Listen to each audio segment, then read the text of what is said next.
آمین والصلاة والسلام على سید المرسلین وعلى آلہ واصحابہ واہل بیتہ واولیاء امتہ اجمعین۔ قال اللہ تبارک و تعالی فی القرآن المجید والفرقان الحمید ان صلاتی ونسکی ومحیای ومماتی للہ رب العالمین آمنت باللہ ورسولہ وصدق اللہ مولانا العظیم۔ بزرگوں، دوستوں اور عزیزوں، اللہ سبحانہ تعالیٰ کی بڑی سعادت بخشی ہے، ہم پر مہربانی ہے کہ اس پاکیزہ حج کے مہینے میں ایک جمعہ ہمیں اور عطا فرمایا، اور یہ جمعہ ہمیں اس بات کی دعوت دیتا ہے کہ ہم اپنے دین کو اور اچھی طرح سمجھنے کی کوشش کریں، دین کی باریکیوں کو سمجھیں، دین کی لطافتوں کو سمجھیں۔ دین کے اوپر جو پرتیں آ گئی ہیں زمانے کی وجہ سے، دنیا داری کی وجہ سے، ہماری غفلت کی وجہ سے، ہماری نااہلی کی وجہ سے، ان پرتوں کو اتارنے کی کوشش جمعہ کرتا ہے۔ آپ یقین مانیے اللہ تعالیٰ کے مہربان اور نہایت رحم والے ہونے کی ایک دلیل یہ بھی ہے کہ اللہ تعالیٰ نے ایسا نظام ہمیں اپنے حبیب کے ذریعے عطا فرمایا جس میں ہر جمعے کو سمجھنے کا ایک موقع ہے، ورنہ اللہ تعالیٰ سیدھے امتحان لینے پر قادر ہے۔ وہ امتحان لیتا، وہ آپ سے پوچھتا، جو چاہتا سو پوچھتا، اس لیے کہ وہ مالک ہے، وہ داتا ہے، اس نے آپ کو اور ہمیں دیا ہے، اس نے ہمیں نوازا ہے۔ وہ جب چاہے پوچھے، جہاں چاہے پوچھے، ان سین پوچھے، سین پوچھے، لیکن پروردگار نے اتنی مہربانی کی کہ بغیر نبی کے کسی کو چھوڑا نہیں۔ 1.25 لاکھ نبی اس دنیا میں آئے۔ ایسا نہیں تھا کہ ان انبیاء کی آمد کے سلسلے میں اللہ رب العزت کو معاذ اللہ یہ علم نہیں تھا کہ ہر نبی کو اس کی قوم تنگ کرے گی، ستائے گی۔ اس کے باوجود کہ پروردگار اسے بخوبی جانتا تھا، جانتا ہے کہ نیکوکاروں کو دنیا ستائے گی، تنگ کرے گی، اس کے باوجود نیکوکاروں کی آمد میں کمی نہیں ہوئی۔ 1.25 لاکھ نبی آئے اور پتہ نہیں کتنے ولی آئے، ولیوں کی تو گنتی بھی نہیں، اللہ بہتر جانتا ہے۔ یہ جو ولی پیدا ہوتے ہیں، ولی بنائے جاتے ہیں، ان کا کام کیا ہوتا ہے؟ لوگوں کے درمیان نیکی کا ماحول بنانا، اچھائی کا ماحول بنانا، اچھائی کی طرف دعوت دینا، اچھائی کو لذت والا بنا کے پیش کرنا، یہ ولیوں کا کام ہے، یہ نبیوں کی ذمہ داری ہے۔ یہ جو 1.25 لاکھ نبی آئے، ان کے بارے میں معلوم تھا کہ ان کو ستایا جائے گا، تنگ کیا جائے گا، اس کے باوجود پروردگار نے بھیجا۔ یہی اس کے رحمان اور رحیم ہونے کی سب سے بڑی دلیل ہے کہ ہم ایٹھے جاتے ہیں، جس کو کسی فارسی شاعر نے کہا ہے کہ ناز اور نیاز کی منزل کیا ہے کہ او بناز عجب من بنیاز عجب۔ یہاں تو بالکل الٹی پوزیشن ہے کہ ہم ایٹھے جا رہے ہیں اور پروردگار ہدایت کا ذریعہ بھیجے چلا جا رہا، ہم ایٹھنے سے باز نہیں آ رہے ہیں، اور پروردگار نرم بنانے کے لیے انبیاء کو بھیج رہا ہے۔ یہ اتنی بڑی مہربانی، اور حضور صلی اللہ علیہ وسلم پر تو مہربانیاں تمام ہو گئیں۔ اللہ تعالیٰ قرآن میں فرماتا ہے وَأَتْمَمْتُ عَلَيْكُمْ نِعْمَتِي، ہم نے آپ پر اپنی نعمتیں تمام کر دی۔ جتنے قسم کی مہربانیاں ہو سکتی ہیں حضور صلی اللہ علیہ وسلم کے ساتھ پروردگار نے ہم پر کر دی۔ ان میں ایک اتنی بڑی مہربانی ہے کہ ہر ہفتے دین کو سمجھنے کا موقع عطا فرمایا۔ یہ جمعہ کا خطبہ جو نماز کا حصہ بنایا گیا، اور آپ ذرا سمجھیے کہ اس دین میں جس میں آپ اور ہم خوش قسمتی سے شریک ہو گئے ہیں، سوبھاگیہ ہے ہمارا، ہمارے لیے کیا کیا گیا؟ 2 رکعت نماز۔ بھائی 4 رکعت تھی، 4 رکعت رہتی، ظہر میں تو 4 رکعت ہم لوگ پڑھتے تھے، فرض روز پڑھتے ہیں، اس میں 2 رکعت کر دیا گیا۔ یہ 2 رکعت، اس کے بدلے میں کیا کیا گیا؟ خطبہ رکھا گیا، خطبہ، اور اس خطبے میں یہ موقع دیا گیا کہ دین کو سمجھایا جائے، موقع محل کی مناسبت سے، ضرورت کے اعتبار سے، کرنٹ افیئرز پر جو ضرورت بالکل سامنے ہے اس پر بات کی جائے، جو پرماننٹ ضرورت ہے اس پر بات کی جائے، دین کا فلسفہ سمجھ میں آئے، سجدے کی اہمیت سمجھ میں آئے، رکوع کا مہتو سمجھ میں آئے، قیام کا مہتو سمجھ میں آئے، یہ سمجھ میں آئے کہ ہم جو دینداری کے طرف لا دیے گئے ہیں، مسلمان ہو گئے ہیں، مومن ہو گئے ہیں، اس کا کوئی فائدہ بھی ہے، اس کا کوئی ایڈوانٹیج بھی ہے، اس کا کوئی نتیجہ بھی نکلنے والا ہے۔ اگر ہم مومن نہ ہوئے ہوتے تو ہم کہاں ہوتے؟ یہ بڑا اہم سوال ہے، اور یہ سوال سمجھنے میں زندگی صرف ہو جاتی ہے۔ کوئی ایسا نہیں ہے جو یہ دعویٰ کر دے کہ ہم سب سمجھ گئے۔ ہر روز سمجھداری کا ایک نیا جھروکھا، ایک نئی کھڑکی کھلتی رہتی ہے، ہر روز، ہر پل۔ ذرا توجہ کیجئے اور اللہ کی قدرت کی پرتوں کو سمجھنے کی کوشش کیجئے گا، تو آپ بھی کسی بڑے دانشور کی طرح یہ کہہ اٹھیے گا کہ معلوم این شد کہ ہیچ معلوم نہ شد۔ آج جا کے ہمیں یہ معلوم ہوا کہ ہم کچھ نہ جانتے تھے، لیکن شرط یہ ہے کہ آپ کے اندر جاننے کی للک ہو، جاننے کی فکر ہو، جاننے کی تمنا ہو، اور جیسے جیسے آپ جانتے جائیں گے آپ کے اندر عبادت کی لذت میں اضافہ ہوگا، عبادت کا مزہ بڑھے گا، آپ کو اپنی قدر و قیمت سمجھ میں آئے گی۔ حضور پاک علیہ السلام پر یہ مہربانی کی گئی۔ آج دیکھ لیجئے دنیا میں کوئی ایسی قوم نہیں ہے کہ جس کی عبادت کے ساتھ سرمن کو، خطبے کو جوڑا گیا ہو۔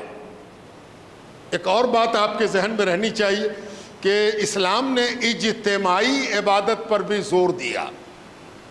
اکیلے اکیلے عبادت گھر میں کیجیے گا، مل کے مسجد میں کرنا ہے، سب کو آنا ہے۔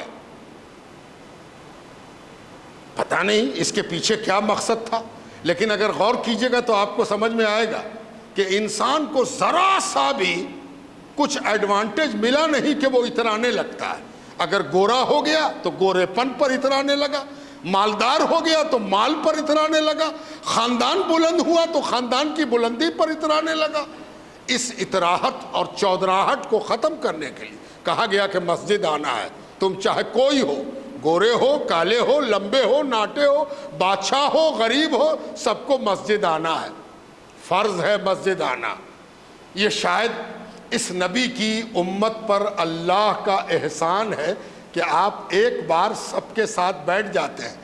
کون آپ کے بغل میں بیٹھا ہے وہ آپ کی مرضی سے نہیں بیٹھا ہے، اور آپ بھی اس کی مرضی سے نہیں بیٹھے ہیں، آپ بھی اللہ کی مرضی سے بیٹھے ہیں، وہ بھی اللہ کی مرضی سے بیٹھا ہے۔ اور آپ کو اگر تھوڑی دیر کے لیے یہ احساس ہو گیا کہ ہم بندے ہیں اور میرے بغل میں بھی کوئی اللہ کا بندہ ہے، تو دین کا بنیادی قدم تو آپ رکھ دیا، چودراہٹ ختم ہو گئی، اتراہٹ ختم ہو گئی، اللہ کی بندگی کا حصول شروع ہو گیا۔ تو یہ بنیادی مقصد ہے اجتماعی عبادت کا۔ آپ دیکھتے ہوں گے کہ عبادت گاہیں بہت سی راستے میں نظر آ جائیں گی، وہ ساری عبادت گاہیں یہ بتا رہی ہیں کہ ان کے ہاں ذاتی عبادت ہے، اکیلے اکیلے۔ ایک آدمی گیا عبادت کر کے باہر نکل گیا، ایک آدمی گیا عبادت کر کے نکل گیا، چار آدمی لائن لگائے ہوئے، ایک ایک آدمی جاتا ہے نکلتا۔ آپ کے ہاں ایسا نہیں ہے، اسی لیے جگہ بھی چھینکتا ہے، اسی لیے ذاتی عبادت کرنے والوں کی نگاہ میں مسجد کھٹکتی بھی ہے۔ ارے اتنی بڑی مسجد، یہ لوگ کا جگہ بہت رہتا ہے۔ ارے یہ جگہ اس لیے ہے کہ یہاں سوسائٹی سماتی ہے، یہاں سماج سماتا ہے، یہاں ایک آدمی بڑا عبادت گزار بن کے نہیں نکلتا، یہاں سب کو عبادت کا موقع ملتا ہے، اور برابری کا احساس ہوتا ہے کہ ہم برابر ہیں۔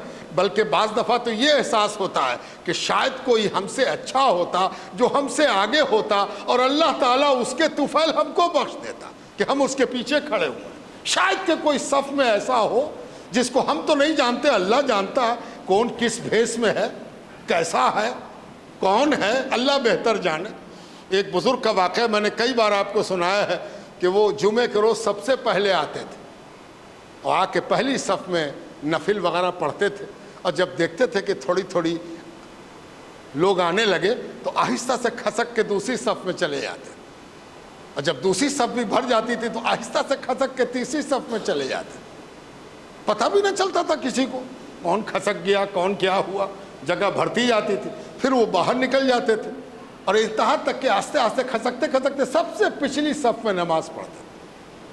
کس کو اتنی فرصت ہے؟ سب تو اپنے اپنے چکر میں ہے. اپنا آیا، نماز پڑھا، اپنا رخصت ہوئے، جگہ مل گئی تو اور آگے بڑھ گئے، لانگ دیا پھلانگ دیا، جہاں موقع ملا وہاں پہنچے، بیٹھ گئے، نماز پڑھا، گھر گئے. فرصت کہاں؟ جبکہ جمع کرنے کا ایک مقصد یہ بھی ہے کہ لوگوں کو ایک دوسرے کی فکر ہو.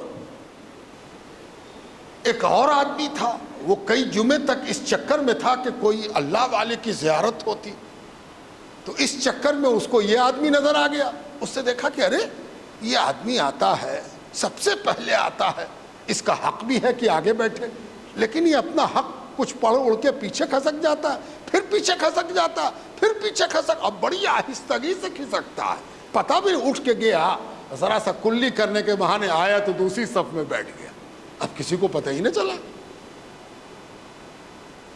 کئی جمعہ دیکھنے کے بعد ایک دن اس نے پکڑا، آخری میں پکڑا سے مراد اس کے پاس گیا، کہا کہ حضرت آپ سے بات کرنی تھی، جناب آپ سے بات کرنی تھی. اس نے کہا ہم سے کیا بات کیجیے گا، ہم بہت معمولی آدمی ہیں، ہم سے کاہے کو بات کیجیے گا، بات اس سے کیجیے جو آپ کے مسئلے کا حل کر سکے نا، میرا مسئلہ تو آپ ہی سے ہے. کہ اچھا آپ کو غلط فہمی تو نہیں ہو گئی، ہم سے کوئی مسئلہ حل نہیں ہوگا؟ اس نے کہا نہیں میرا مسئلہ آپ ہی سے ہے. کہا وہ کیا، بولیے کیا بات ہے؟ کہا دیکھیے آپ تو پہلی صف میں آتے ہیں اور کھسکتے کھسکتے سب سے پچھلی صف میں چلے جاتے ہیں، اس میں کوئی راز ہے کیا؟ اس نے کہا آپ کو غلط فہمی ہوئی ہوگی. اس نے کہا نہیں ہم کئی جمعے سے دیکھ رہے ہیں، اور ہم کو بھی پہلے لگا تھا کہ یہ کوئی بات نہیں ہے، لیکن ہم نے واچ کیا ہے آپ کو کئی جمعہ، تو دیکھا کہ آپ پیچھے کھسکتے جاتے ہیں. تب وہ رونے لگا. کہا رو کیوں رہے ہیں؟ کہا ہم نے ایک اللہ والے کی زبان سے سنا تھا کہ اللہ تعالیٰ کی بخشائش کے بہت سے بہانے ہیں. اللہ تعالیٰ کیسے بخشے گا اس کا بندھا ٹکا اصول نہیں ہے 2 2 4 کہ حساب بنا کے تیار رہیں ہم آپ کہ چلیے ہم تو بخشے گئے، ہم تو بخشے ہوئے ہیں معاذ اللہ، یا ہم کہیں کہ ہم تو بس بخش دیے گئے، ہم ہی تو ہیں بخشے ہوئے معاذ اللہ. اللہ توبہ، استغفر اللہ، توبہ کرتے ہیں اللہ کی بارگاہ. بخشائش کا اللہ کا ایک راز ہے کہ کیسے بخشے گا وہی جانتا ہے، اور یہ بہت بڑی بات ہے کہ بخشائش ہو جائے. کبھی تو اس کا پتہ آخری میں چلتا ہے، کبھی کبھی کسی کو تھوڑی سی خبر ہو گئی، وہ بھی کروڑوں میں ایک ہوتا ہے جس کو خبر ہو جائے، لیکن کس کو خبر اللہ بہتر جانے. تو رونے لگا. کہا کیا روتے کیوں؟ کہا کہ نہیں ہم اپنی بخشائش کے سلسلے میں بہت پریشان رہتے ہیں اور کوئی نہ کوئی راستہ ڈھونڈتے رہتے ہیں کہ کوئی بخشائش کا ذریعہ مل جائے.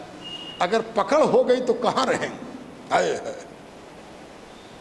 بنیادی فکر تو یہی ہے. یہ فکر اگر کسی کو مل گئی ہے اور کسی کو اس فکر کی دولت مل گئی ہے تو اس سے بڑا غنی دولت مند کوئی دوسرا نہیں ہے. اور جس کو اس فکر سے چھٹکارا مل گیا ہے وہ بیکار ٹوپی داڑھی کر رہا ہے، کوئی اور کام کرے، ہے نا. فکر اسی کی ہے کہ اللہ بخش دے، اللہ تعالیٰ کے یہاں قبولیت ہو جائے، ہے نا.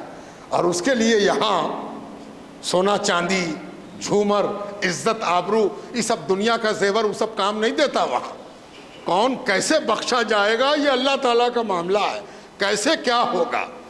تو اس نے کہا کہ بتائیے آپ کیا کچھ کہنا چاہ رہے تھے؟ کہا کہ ہاں ہم نے ایک بزرگ کی زبان سے سنا کہ کسی کتاب میں انہوں نے پڑھا تھا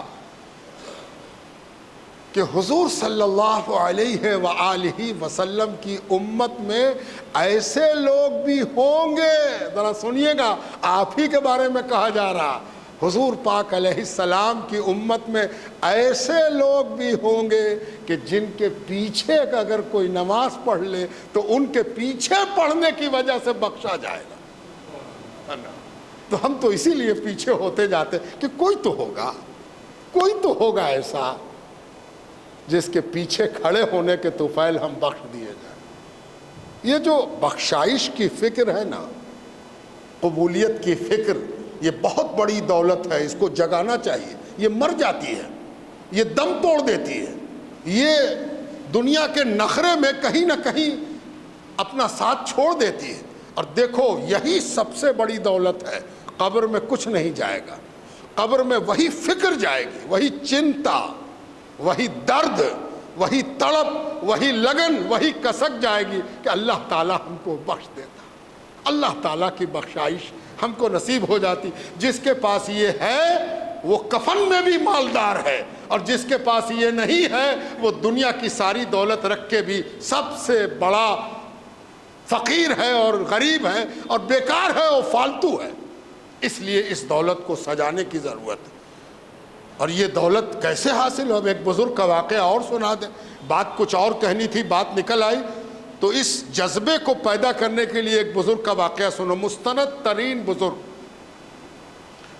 ان کا نام ہے، وہ کہلاتے ہیں شیخ الشیوخ، شیخ کی جمع ہے شیوخ، شیخ الشیوخ یعنی شیخوں کے شیخ۔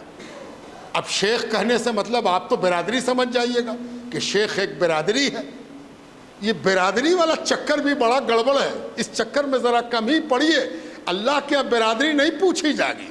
مخدوم جہاں نے کیا خوبصورت بات کہی ہے، شرفا گور ڈرامن، گور فارسی میں قبر کو کہتے ہیں، گور مانے فارسی میں قبر، فارسی میں اس کا معنی کیا ہے؟ قبر، اسی لیے قبر کھودنے والے کو گورکن کہتے ہیں، قبر کھودنے والا، گورکن کو بلا لو، گور مانے قبر۔ تو مخدوم صاحب کیا کہہ رہے ہیں؟ فارسی اور اردو کی ملی ہوئی شاعری ہے، دیکھو آج سے 700 برس پہلے کی، شرفا گور ڈراون، شرفا یعنی شرف الدین یحییٰ منیری، قبر بڑی ڈراؤنی جگہ ہے، بڑی ڈرنے والی جگہ ہے، بڑی گھبراہٹ کی جگہ ہے، شرفا گور ڈراون۔ اب اس کی آگے کی پنکتی سنو، وہاں نہ پوچھے کوئی تمہاری جات، اطمینان رکھو وہاں تم سے ذات نہیں پوچھی جائے گی، زیادہ ذات مت کیا کرو دنیا میں، فلانی ذات کے ہم ہیں، فلانے ہیں اور چلانے ہیں، تم فلانے ہو، تم فلانے ہو، ہم فلانے ہیں، اس چکر میں کہاں پڑے ہو؟ یہ قبر میں پوچھا جائے گا، ارے اس کی چنتا نہ کرو جو قبر میں پوچھا جائے گا۔ قبر میں بلال حبشی سے جب پوچھا جائے گا تو تم حبشی حبشی کہتے رہنا، بلال کو کہا جائے گا، حضور کہتے ہیں تیرے قدموں کی آہٹ ہم نے جنت میں سنی ہے، تو گورے گورے لوگ کاہے نہیں پوچھ رہے تھے کہ اس کلوٹے کے چپل کی آواز جنت میں سن لیا اور گورے کہاں ہیں؟ اس لیے ذات کے چکر میں نہ رہو، شرفا گور ڈرامن یاد کیا کرو، یہ سب چھوٹی چھوٹی چیز ہے، اس کو رات میں تکیے پر سر رکھا اور پڑھا، شرفا گور ڈرامن، وہاں نہ پوچھے کوئی تمہاری جات، تم سے وہاں کوئی نہیں پوچھے گا کہ انصاری ہو کہ سید ہو کہ شیخ ہو کہ پٹھان ہو، یہ سب نہیں پوچھا جائے گا۔ تو شیخ سے کیا مراد ہوتے ہیں؟ دین کی زبان میں شیخ کے مراد ہوتے ہیں بزرگ، اللہ والا۔ آج کل شیخ سے مراد عرب والا، عرب کا شیخ آ گیا، شیخ مانے پیسے والا، بڑکا توپ پہنے ہوئے، یہ سب معنی بیکار معنی ہے۔ شیخ مانے اللہ والا، بزرگ۔ تو شیخ الشیوخ، شیخوں کے شیخ یعنی بزرگوں میں جو بزرگ تھے، ان کا نام تھا شہاب الدین سہروردی۔ ان سے تمہارا بڑا گہرا رشتہ ہے، پٹنے والوں کا، بہار والوں کا، اس لیے کہ وہ تو بغداد میں تھے، عراق کی راجدھانی بغداد میں بہت بڑے بزرگ ہوئے، بڑے مصنف ہوئے، بڑے پیر ہوئے، بڑے عالم ہوئے، بڑے مفتی ہوئے، بہت بڑے بزرگ ہیں۔ ان کا بہار سے یہ رشتہ ہے کہ انہوں نے اپنے خلیفہ کو بہار بھیجا، ایک کو نہیں کئی کو۔ ایک کا نام بتا دیتے ہیں، یہ جو پیر جگجوت لیٹے ہوئے کچی درگاہ میں، یہ انہی کے بھیجے ہوئے ہیں۔ کب آئے ہیں؟ 750 سال پہلے انہوں نے بھیجا تھا یہاں۔ ان کا واقعہ آپ کو سنا رہے ہیں کہ شہاب الدین سہروردی رحمۃ اللہ علیہ لکھتے ہیں اپنی کتاب عوارف المعارف میں کہ میرے پیر، ان کے پیر، شہاب الدین سہروردی کے پیر، ان کا نام تھا شیخ ابو نجیب سہروردی، بڑے بزرگ تھے وہ وائس چانسلر تھے اس وقت نظامیہ یونیورسٹی کے، اور وہ دنیا کی سب سے بڑی یونیورسٹی تھی اس وقت، آج سے 800 سال پہلے۔ تو جو شیخ ابو نجیب سہروردی اپنے پیر کے ساتھ، شہاب الدین سہروردی حج کرنے گئے، پیر کے ساتھ تھے۔ بڑی بات ہے کہ پیر کے ساتھ مرید حج کرے تو حج کی بھی پرتیں کھل جاتی ہیں، دیکھنے کا موقع ملتا ہے، سیکھنے کا موقع ملتا ہے۔ تو دیکھا کہ میرے پیر صاحب فرض نماز پڑھتے ہیں، طواف کرتے ہیں، کعبے کا طواف۔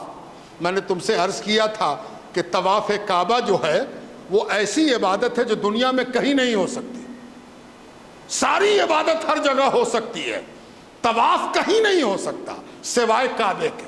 کعبے کے گرد گھومنا، طواف، چکر، پریکرما، یہ کہاں ہوگا؟ صرف کعبۃ اللہ میں. اس لیے آدمی کو موقع ملے کعبہ جانے کا، حج کرنے کا، عمرہ کرنے کا، تو نفل نماز پڑھنے کے چکر میں نہیں رہنا ہے. جو وقت نفل نماز میں لگے گا اس کو کہاں لگانا ہے؟ طواف میں. اس لیے کہ نفل تو یہاں بھی پڑھ لیں گے، خوب نفل پڑھیں گے، رات کو پڑھیں گے، دن کو پڑھیں گے، وہاں طواف کریں گے، طواف طواف طواف. اس لیے کہ یہ کہیں نہیں ہو سکتا ہے سوائے یہاں کے. تو ان کے پیر بھی فاضل وقتوں میں طواف کرتے تھے. اس کے بعد بھی جب وقت ملتا تو ایک خاص کام کرتے تھے. تو پڑھے لکھے اتنے بڑے پیر اور ان کے مرید بھی اتنے بڑے عالم، تو وہ نظر رکھتے تھے کہ میرے پیر کیا کر رہے ہیں. تو دیکھا کہ پیر کو تھوڑا سا بھی موقع ملتا ہے دروازے پر کھڑے ہو جاتے ہیں. دروازے پر کھڑے ہیں. کوئی آدمی مسجد سے نکلا، مسجد حرام سے، کعبۃ اللہ سے کوئی نکلا، کیسا بھی ہو، چھوٹا ہو، بڑا ہو، معمولی ہو، پھٹے حال ہو، کوئی بھی نکلا تو حضرت کہتے ہیں السلام علیکم، اور اس سے ہاتھ ملاتے، خوب محبت سے ہاتھ ملاتے. وہ بھی کہتا وعلیکم السلام، ہاتھ ملا، چلا جاتا.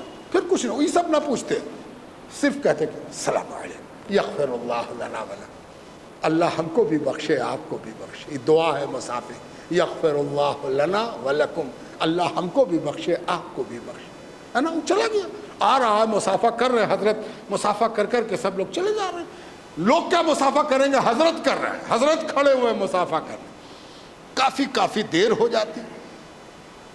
ایک دن فرصت کا موقع ملا تو شہاب الدین سہروردی رحمۃ اللہ علیہ نے اپنے پیر سے پوچھا کہ حضور، یہ کعبے کے مجمع میں یہ کون سا کام آپ کرتے ہیں کہ ہر آنے والے سے مسافہ کر رہے ہیں، جانے والے سے مسافہ کر رہے ہیں، سلام کرتے ہیں، یہ جواب دیتے ہیں، مسافہ کرتے ہیں، مسافہ کر کے چلو. اس میں بھی کوئی راز ہے، کوئی اس میں مرم ہے، کوئی معنی پوشیدہ ہے. پیر آپ دیدہ ہو گئے، پہلے تو چپ رہے. پیر جب کسی مسئلے میں خاموش رہے تو اس کے مطلب ہوتے ہیں کہ وہ سنجیدہ ہے. تم کو بھی سنجیدہ ہونا چاہیے. یہ سوال سنجیدہ ہے، اس کا جواب زندگی بنا سکتا ہے. غور سے سنو، یہ سوال جواب امتحان والا نہیں ہے کہ جواب دیا اور کام ہو گیا، نمبر مل گیا. یہ زندگی بنانے کا سوال جواب ہے. پوچھا کہ حضور اس میں، تو پیر تھوڑی دیر چپ رہے تاکہ پوچھنے والا پورے طور پر کوشش ہو جائے، ہوشیار ہو جائے، تیار ہو جواب سننے کو. پھر پیر نے کہا دیکھو شہاب الدین، سب سے بڑی چیز اللہ کی بارگاہ میں بخشائش ہے کہ اللہ بخش دے، اللہ قبول کر لے. اور دیکھو یہ آسان معاملہ نہیں ہے. جس کو فکر ہوگی، جس کو بخشائش کی فکر ہوگی، وہ کچھ نہ کچھ بخشائش کا بہانہ کھوجے گا، حوالہ کھوجے گا، کوئی تو فکر اس کو پیدا ہوگی. اور بخشائش کی فکر کی پہچان یہ ہے کہ وہ بخشائش کے لیے پریشان ہو کہ کیسے بخشائش ہوگی، کیسے بخشائش ہوگی.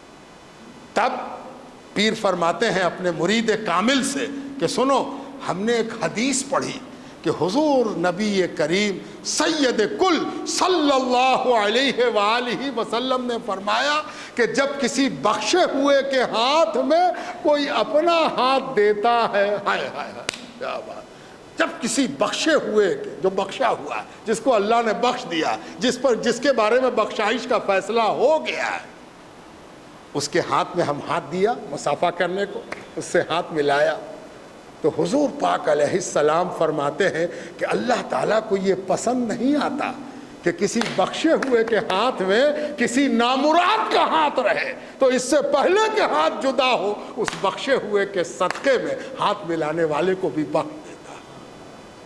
تو شہاب الدین، مجھے یہ لگتا ہے کہ اتنا بڑا مجمع ہے حج کا، کہاں کہاں سے لوگ آئے، کوئی تو ہوگا جو بخشا ہوا ہوگا، شاید کہ اس کے ہاتھ میں میرا ہاتھ چلا جائے.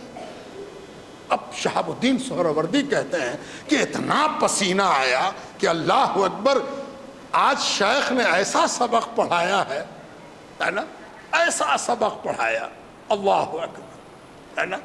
اب ایک بزرگ کا واقعہ اور سنو، اور اپنے دل دماغ میں ہم بھی تم بھی بخشائش کی فکر پیدا کر لیں. سمجھو کہ دینداری کی دال ادا ہو گئی.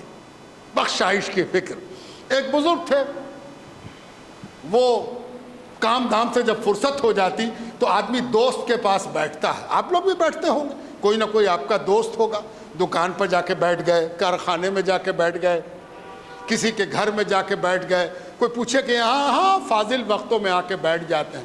یاد رکھو, ایسا دوست بناؤ جو تمہارے دین کے معاملے میں مددگار ہو. خالی چہل بازی, چسکا, لٹ پٹ گفتگو, اس سے بچو. ایسا دوست بناؤ جو دین چمکا دے. ایسا معاملہ کرو جس سے دین کا فائدہ ہو. ایسی دوستی کرو جو قبر میں کام دے. ایک صاحب تھے, ان کی دوستی ایک ایسے آدمی سے تھی جو فٹ پاتھ پر روٹی سبزی بیچتا تھا. روٹی اور سبزی. بڑے شہروں میں کہیں بھی آپ چلے جائیے, دلی چلے جائیے, کلکتہ, بمبئی چلے جائیے, تو آپ دیکھیے گا فٹ پاتھ ہی پر ہوٹل ہے. ایک ٹھیلے پر ایک کنارے کونے میں ہلکا سا ٹینٹ گرا ہوا ہے, اسی میں چولہا بھی ہے, اسی میں روٹی بھی پک رہی ہے, اسی میں ترکاری بھی ہے. لوگ جلدی سے آتے ہیں, جلدی سے کھاتے ہیں اور جلدی سے چلے جاتے ہیں. نہ کرسی ہے, نہ ٹیبل ہے, نہ چوکی ہے, اسی میں سب کام ہوتا ہے. ایک صاحب تھے جو اپنی نوکری کچھ کرتے تھے, اور فاضل وقتوں میں یہ بیچارے روٹی ترکاری والے کے پاس آ کے بیٹھ جاتے تھے. بات چیت ہوتی رہتی تھی. کبھی اٹھ کے کہیں چلا گیا اور کوئی آدمی لینے آ گیا تو ان کو معلوم ہو گیا تھا کہ روٹی کتنے کی دیتا. روٹی دے دیا, لو روٹی لے لو. کہا کہ ایک روٹی اور دے دیے بھائی, کھا رہے ہیں, دے دیا. پھر وہ آئے تو بتا دیا کہ ایک روٹی اس کو دیا ہے. جو ہوتا ہے عام طور پر ہم لوگ بھی کسی کے ساتھ بیٹھتے ہیں تو اس کی تھوڑی بہت ذمہ داری بھی ادا کر لیتے. ان کا بیان ہے کہ میں نے ایک چیز نوٹ کیا.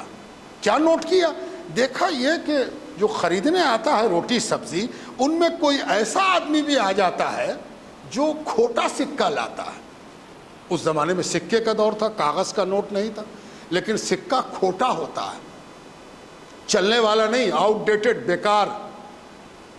اور روٹی بیچنے والا اس سکے کو لیتا بھی ہے, دیکھتا بھی ہے, اطمینان سے رکھ بھی دیتا ہے اور روٹی بھی دے دیتا ہے.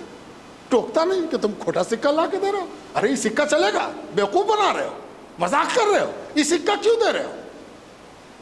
ایک دن, 2 دن, 1 مہینہ, 2 مہینہ. ایک دن اس دوست نے روٹی والے کو کہا کہ بھیا اے دوست, ایک بات تم سے پوچھنی ہے, ذرا بیٹھو اطمینان سے, ابھی تو بھیڑ بھاڑ بھی نہیں. کہا ہم سے کون بات پوچھو گے, ہم تو روٹی بیچتے ہیں, ہم سے روٹی اٹھی کی بات پوچھنا تو تم پوچھو, ہم روٹی پکا بھی رہے ہیں, جواب بھی دیں گے. کہا نا اس الگ بات ہے, بیٹھو نا 2 منٹ بیٹھو, ایک بات پوچھنی. کہا بولو, کیا بات.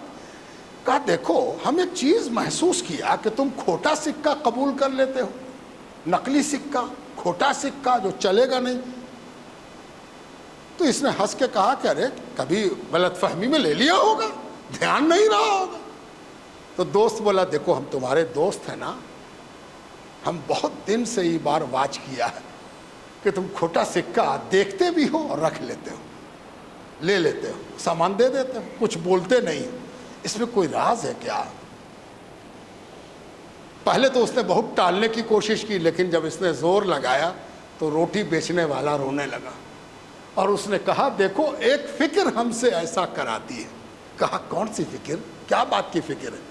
کہا دیکھو ہم کو ہمیشہ ایک چنتا رہتی ہے کہ عمل کوئی خاص نہیں ہے, اللہ تعالیٰ اس کھوٹے عمل کو قبول کرے گا. ہم اس لائق ہیں کہ میری نماز, میرا روزہ, میرا کلمہ یا میری عبادت قبول ہو سکے. امید تو نہیں ہے, سب کھوٹا ہے, سب میں گڑبڑی ہے, سب میں خود غرضی ہے, دکھاوا ہے, تصنع ہے, ریا ہے. قبول ہوگا. اور جب اس بات سے کلیجہ الٹنے لگتا ہے تو کوئی ترکیب سمجھ میں نہیں آئی. تو میں نے ایک بات سوچا کہ وہ تو سب جانتا ہے, سب دیکھ بھی رہا ہے. اے پروردگار, ہم تیرے بندوں کا کھوٹا سکہ قبول کر لیتے ہیں اس امید پر کہ شاید کہ تو میرے عمل کا کھوٹا عمل بھی شاید اس لیے قبول کر لے کہ ہم نے بھی تیرے بندوں کے کھوٹے سکے کی لاج رکھی ہے, ان کو رسوا نہیں کیا, ان کو ذلیل نہیں کیا کہ دیکھو یہ کھوٹا سکہ لے لیا کہ لا لا لا, ہم بھی کھوٹے ہی ہیں, تیرا کھوٹا ہم قبول کریں, میرا کھوٹا اللہ قبول کرے. آپ دیکھ رہے ہیں یہ بغیر فکر مغفرت کے نہیں ہو سکتا.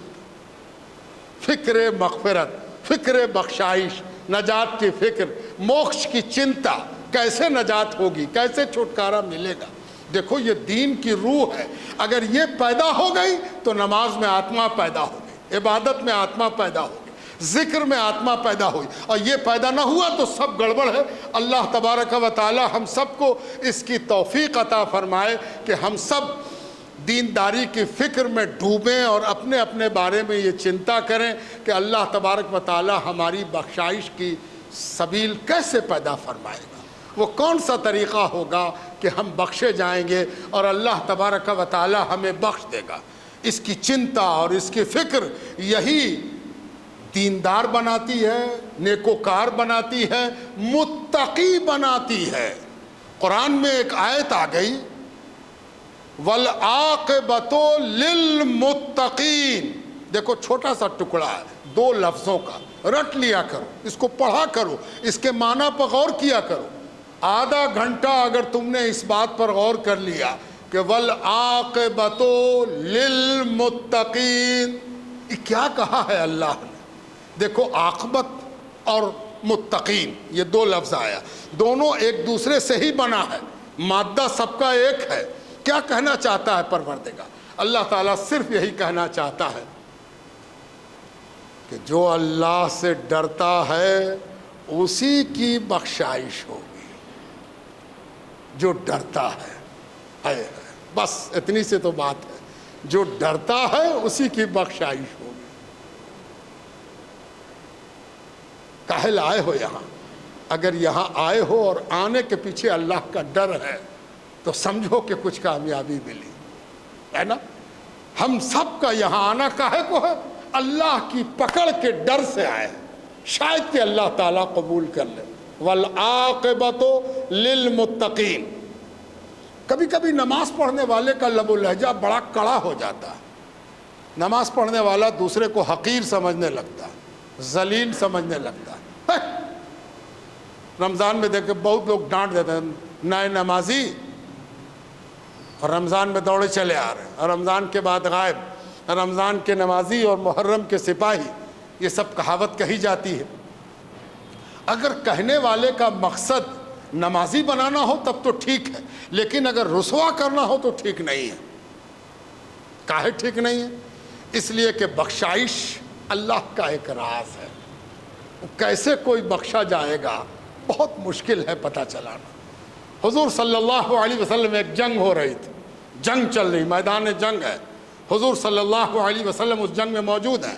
جس جنگ میں حضور بنفس نفیس خود موجود ہوں، اس جنگ کو شرعی زبان میں غزوہ کہتے ہیں۔ غزوہ کس جنگ کو کہتے ہیں؟ ایسی جنگ کو جس میں حضور خود شامل ہوں وہ غزوہ کہلاتا ہے، جس میں حضور شامل نہیں ہو اس کو غزوہ نہیں کہیں گے۔ تو ایک غزوہ میں، ایک جنگ میں حضور خود موجود تھے، حضور صلی اللہ علیہ وسلم موجود ہیں، جنگ جاری ہے، دونوں طرف سے جنگ ہو رہی، ادھر شیاطین ہیں، دشمنان دین ہیں، دشمنان انسانیت ہیں، دشمنان برابری ہیں، ان کو برابری برداشت نہیں ہے، غریب برداشت نہیں ہے، کمزور برداشت نہیں ہے۔ مسلمانوں سے ان کی جنگ اسی لیے ہے کہ مسلمان کہہ رہے ہیں کہ امیر کے مال میں غریب کا حصہ ہے، کالا گورا دونوں برابر ہے، ذات برادری تیری پیدا کی ہوئی ہے، اللہ نے تو سب کو حضرت آدم کی اولاد بنایا ہے۔ یہ اسلام کا راز، اس کی جنگ ہو رہی، جنگ کے دوران کچھ جنگ کر رہے ہیں، کچھ حضور کے ساتھ موجود ہیں، تھوڑی دیر پر جنگ میں جاتے ہیں، پھر کچھ دوسرے لوگ حضور کے پاس آ جاتے ہیں، حضور کا ڈائریکشن اشارہ چل رہا ہے، جدھر جو بات کہتے ہیں اس پر عمل کیا جاتا ہے۔ حضور نے ایک بات فرمائی، کہا دیکھو ابھی ایک بڑی چیز ہونے والی ہے۔ پوچھا گیا کہ کیا ہونے والا؟ کہا ایک جنتی ابھی آئے گا اور جنت میں جائے گا، اور ایک شخص ابھی آئے گا وہ اپنا خاتمہ خراب کرے گا، اپنا انجام خراب کر لے گا۔ ایک آدمی اپنا خاتمہ اچھا کرے گا، ایک آدمی اپنا انجام برا کرے گا۔ صحابہ ان منتظر ہوئے کہ دیکھیں کیا ہوتا ہے۔ اتنے میں کیا ہوا کہ ایک شخص آیا، دیکھا گیا کہ یہ تو یہودی ہے۔ یہودی کہاں سے آ گیا؟ یہودی آ کے حضور کے پاس کہتا ہے میں یہودی ہوں، میں آپ سے ایک سوال پوچھنے آیا ہوں، ابھی جنگ چل رہی ہے، اگر ہم آپ پر ایمان لے آئیں، آپ کو سچا جان لیں آپ کو سچا مان لیں اور اللہ رب العزت کو واحد وحدہ لا شریک مان لیں اور جنگ میں جائیں اور شہید ہو جائیں، ہم کو کوئی موقع نہ ملے عبادت کا، نماز کا، روزے کا، عبادت کا، تلاوت کا، تو کیا ہم یہاں اس جنگ میں شہید ہو کر جنت میں جا سکتے ہیں؟ حضور نے کہا ہاں، اس لیے کہ ایمان لانے کے بعد تیرا عمل نیکی کی، بھلائی کی لڑائی لڑنا ہوگا۔ اس نے کہا تو لائیے ہاتھ۔ حضور نے ہاتھ بڑھایا، اس نے دونوں ہاتھوں سے پکڑا اور کہا اشہد ان لا الہ الا اللہ، میں گواہی دیتا ہوں کہ نہیں ہے کوئی عبادت کے لائق سوائے اللہ کے، اشہد انک رسول اللہ، اور میں یہ گواہی دیتا ہوں کہ آپ اللہ کے رسول ہیں۔ اجازت ہے حضور جنگ میں جائیں؟ کہا ہاں اجازت ہے۔ اس نے اپنے نیام سے تلوار کھینچی، ترکش سے تیر نکالا اور دوڑ گیا، سامنے گیا اور تھوڑی دیر میں اتنی بہادری سے لڑا، دشمنوں کے اندر گھس گیا کہ شہید ہو گیا۔ شہید ہو کے اس کا لاشا گرا اور حضور نے اشارہ کیا جنتی کو دیکھ لو، دیکھو اس نے عاقبت بخیر کی، دیکھو اس کا نتیجہ بخیر ہوا۔ حضور کی بات سن کر لوگ انتظار میں رہے کہ دوسرا بھی دیکھ لیں۔ دوسرا دیکھا کہ مسلمانوں کے اندر سے ایک آدمی نکلا، اور مسلمانوں کے اندر سے وہ نکل کے آیا، اور گرمی بھی تھی، پسینہ تھا، وہ چلا گیا ایک پیڑ کے سائے میں جا کے بیٹھ گیا، پیڑ کے سائے میں جا کے بیٹھ کے اپنا زخم سب پوچھنے لگا، اور زخم اس کو شاید دکھنے لگا، گھاؤ دکھنے لگا، کچھ پریشانی اس نے محسوس کی، پتہ نہیں کیا ہوا۔ لوگوں کی نظر ادھر گئی کہ دیکھیں وہ کیا کرا، دیکھا کہ اپنا ہی چھرا نکالا اور اپنے ہی بھونک لیا، خودکشی کر لی، چھٹپٹا کے لاش ٹھنڈی ہو گئی۔ حضور نے فرمایا انجام خراب ہوا، انجام بہتر ہوا۔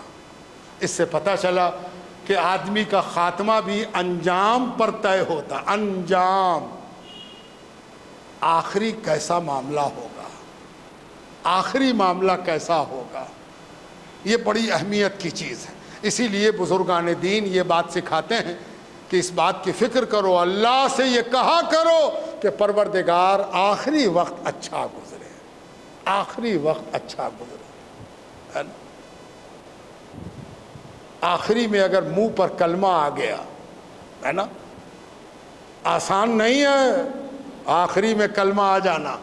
ایک بزرگ سے کسی نے پوچھا تھا کہ حضور باکمال کی پہچان کیا ہے؟ باکمال، ہر طرح کے باکمال، بہت پڑھے لکھے ہیں، بہت باکمال، بڑے اچھے ہنرمند ہیں، باکمال ہیں، ارے ان کا کیا پوچھنا، یہ تو بہت کمال والے ہیں، ہے نا؟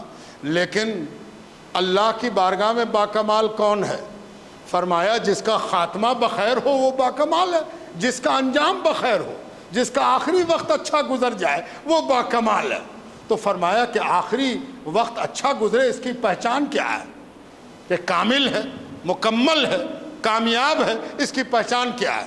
تو انہوں نے عربی زبان میں ایک مقولہ دہرایا اور فرمایا کہ کامل کی پہچان ہے کہ ہے الرجوع الی البدایہ۔ کیا معنی کیا ہوا، مفہوم کیا نکلا؟ مطلب یہ کہ باکمال وہ ہے جو آغاز کی طرف، افتتاح کی طرف، شروعات کی طرف پلٹ جائے۔ سمجھ میں نہیں آئی بات؟ ایک 80 برس کا بوڑھا آدمی آخری وقت میں انتقال کر رہا ہے، اس کا انجام بخیر ہو، اس کی پہچان کیا ہے؟ تو کہا گیا کہ جو پہلے دن کے طرف پلٹ جائے۔ تو 80 برس کا آدمی اپنی ولادت کے طرف تو پلٹ نہیں سکتا، تو کیا مطلب ہوا، کیا مفہوم کیا ہے؟ جی یہی تو بڑی بات ہے جو آپ کے کام کی ہے، میرے کام کی ہے، اکیلے اکیلے سب کے کام کی ہے۔ آپ کی دینداری کا پہلا سبق کیا ہے؟